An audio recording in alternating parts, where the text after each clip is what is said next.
Hey everyone, Sycra here, and in today's composition lesson, I'm going to be covering sedate, alert, and dynamic compositions.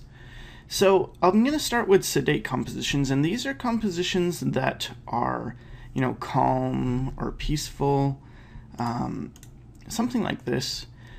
There's not much action happening, or if there is, it's not intended to make you feel uncomfortable. So the key to sedate compositions is to keep things horizontal.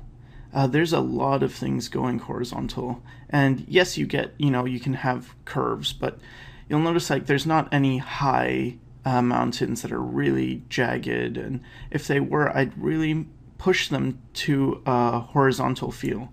So as you can see, there's a lot of horizontal motion. This gives us that very calm, peaceful, sedate feeling.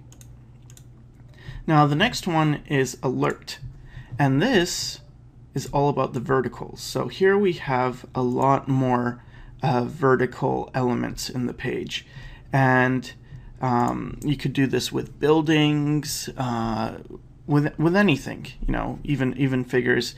As long as you have your frame and you have a lot of vertical elements, it gives you an alert kind of feeling where it's not the same as the sedate feeling. We're suddenly aware of something. It's not, extremely intense, but it definitely has your attention. And this is, I'm using a 16:9 ratio frame, so it's very much like a widescreen movie frame. And when I do work with composition, I do like to think of it in this way.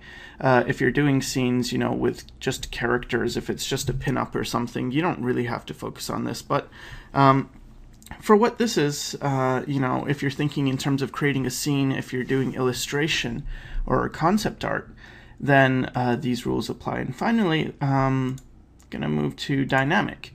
And this is all about diagonals. So you have diagonals going from the top left to the bottom right. You have diagonals going in the opposite direction, from the bottom left to the top right. And this is very action-oriented. It's extreme. I have a tilted horizon. This is called a Dutch tilt in film terminology. So all this creates a much more dynamic and action-oriented scene. So basically, just when you approach scenes, keep these things in mind. If you have a lot of horizontals, or if you want to convey a calm scene, think about including a lot of horizontals. If you want it to be alert, so it's not completely, dynamic and action-packed yet, then you can go for vertical. And if you really want to, have action, then go for diagonal. So the next lesson is going to be about the rule of thirds, and I hope this lesson helped you, and thanks for watching.